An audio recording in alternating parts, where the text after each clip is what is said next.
পাকিস্তান যাব কি যাব না, চ্যাম্পিয়ন্স ট্রফিতে খেলবো কি খেলবো না, দ্বিধায় টিম ইন্ডিয়া, দ্বিধায় বিসিসিআই সেক্রেটারি জয় শাহ। একটা প্রশ্ন তুঙ্গে, মোদি দেবেন তো পাকিস্তান যেতে? এরই মধ্যে চ্যাম্পিয়ন্স ট্রফির খসড়া সূচি আইসিসির কাছে পাঠিয়ে দিয়েছে পিসিবি, যেখানে রোহিত কোহলিদের গ্রুপ পর্বের সব ম্যাচের ভেন্যু লাহোর। ব্যাপারটা নর্মাল হলেও এই ভেন্যু অ্যালটমেন্টে বেশ ইন্টারেস্টিং একটা ইস্যু আছে। সহজ বিষয়, করাচি রাওয়ালপিন্ডি থাকতে টিম ইন্ডিয়াকে কেন লাহোরেই খেলাতে চায় পাকিস্তান? উত্তর খুঁজতে তাকাতে হবে 1965 সালে পাক ভারত যুদ্ধে। সে সময় ভারতের চিফ অফ আর্মি স্টাফ ছিলেন জয়ন্তনাথ চৌধুরী।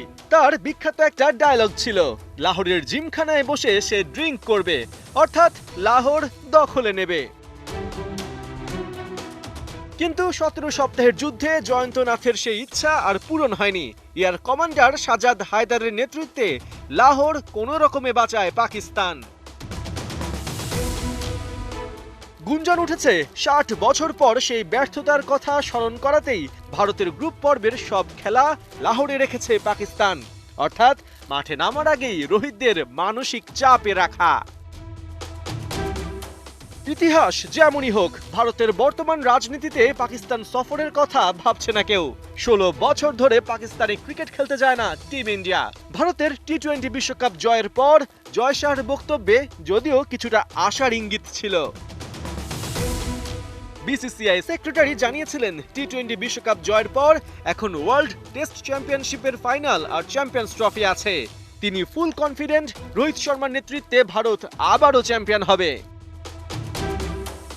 জয় শাহ চ্যাম্পিয়ন্স ট্রফিতে খেলার বিষয়টি পরিষ্কার করলেও ভারত যে পাকিস্তানে যে খেলবে সেটা বলেননি।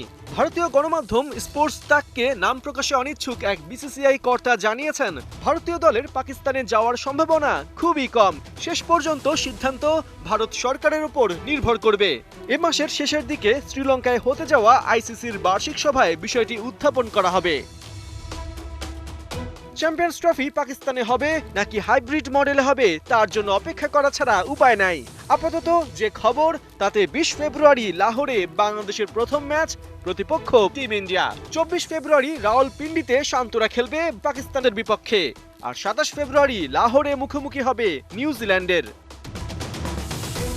অনিশ্চয়তার খেলা ক্রিকেটে চ্যাম্পিয়ন্স ট্রফি নিয়ে অনিশ্চয়তা কত দ্রুত কাটে এখন সেটাই দেখার অপেক্ষা। পার্থ বণিক, 71।